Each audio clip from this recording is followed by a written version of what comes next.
Thank you for coming out today. My name is KEYAherbs, and I'm here to talk to you about Haryatma, yoga and herbs, and freedom. My name is Keya, and I'm an herbalist, I'm an aromatherapist, and a yoga teacher.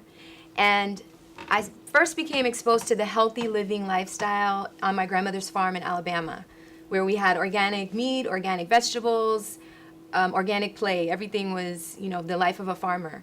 I moved from there to New York, to sort of the urban concrete jungle of New York when I was 8 years old, and that's where a lot of my health challenges started. I experienced hypoglycemia, which is something that happens mostly from diet, because I went from eating a more holistic, more organic diet to eating processed pasta, processed McDonald's, processed candy, things that my body wasn't ready for, having had that introduction. And so going straight into adulthood, I carried into other illnesses, starting with hypoglycemia, leading to endometriosis, which is an affliction that affects women where your cycle, not only do you have it come out through your vagina, but it also goes back up into your ovaries. So you're forming cyst pockets and scar tissue in your body that many times will lead to infertility. So for me, that was my introduction into healthy living. I went back to living a more organic lifestyle like I originally had as a child, and I started doing lots of cleanses. I started doing lots of diet changes. I went from being semi-vegan to being more vegan, cutting out all the dairy and the meat and the alcohol. And that was one of the best things I could do for myself. I think with something like endometriosis, the symptoms are really strong. A lot of women experience pain during their cycles, unbearable pain where you have to take drugs. Just from changing my diet, I was able to take away any cramping, any pain that would accompany a cycle. I had had 2 major surgeries by the age of 25 where they had removed 1 ovary and 1 fallopian tube, and I was pretty much told that I would be full hysterectomy within a matter of years and not able to have a child. I'm now standing here with a 7-year-old child, so clearly I was able to turn that situation around and stabilize my condition. So what I wanted to share with you today was some of the things that worked for me in this transition. One of the first things you can do for yourself when you want to change your diet and lifestyle is you want to cleanse out. You want to do a healthy, organic cleanse, not something that just pulls out fecal matter, but something that nourishes the body as well so that it's more holistically balanced. So what I wanted to do was share with you some of the products that are in one of the cleanse programs that we have at Haryatma. The cleanse program is called the HO2 Cleanse. It incorporates 4 bottles of organic liquid HO2 tonic, which is in this bottle form here. Within your kit, you get the 4 bottles of the HO2 tonic, and you get 2 bottles of the colon capsules. This is the package that it all comes in. But I wanted you to actually see the herbs because a lot of times some of our healing can actually happen from sight. Just from seeing things and touching it, you can know what the benefit is. You can feel a vibration from the item and know that this is something that your body actually needs. And so with this first herb we're talking about here is elderberry. Elderberry I love, one, because it's very pretty. It's a pretty herb. When you add it into water, it changes the water to this beautiful color. I mean, they use this actually in dyes.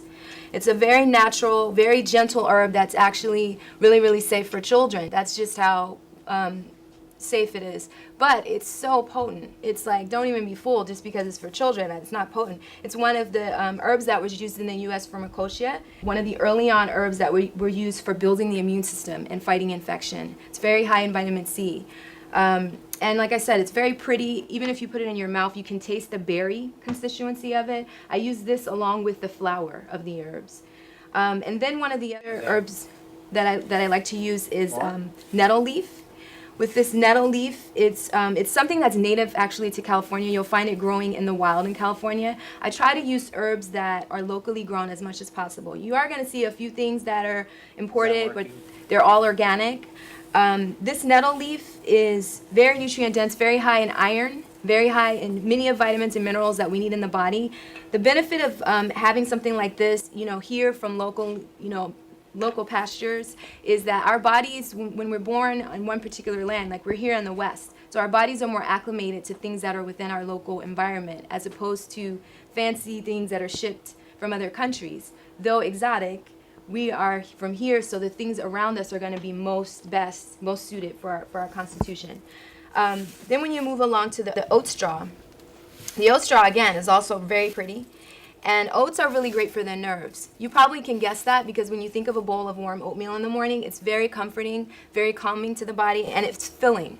So with the oat straw, I added this in here, 1 for the calcium content and also 2 for the nerves. Because when you're cleansing, you bring up a lot of emotions. So you want to have something in there to balance out through your emotions as well.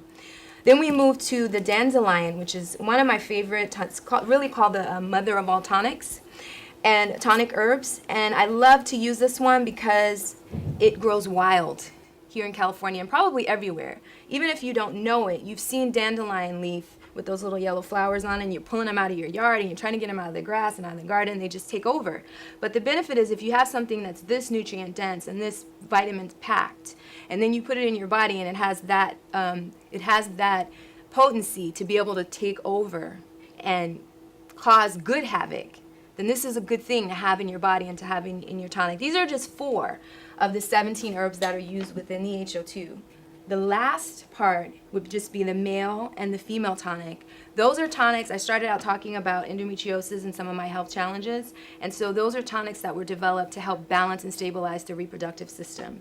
They're using herbs like wild yam and vitex, and they're using herbs in the male tonic like horny goatweed and damiana. As the name suggests, horny goatweed, it does increase male potency and endurance. And with the female, the damiana leaf also excites in the body, but also balances out the female reproductive system. Very complete program. Hope you'll stay with me to go on and talk about the yoga portion.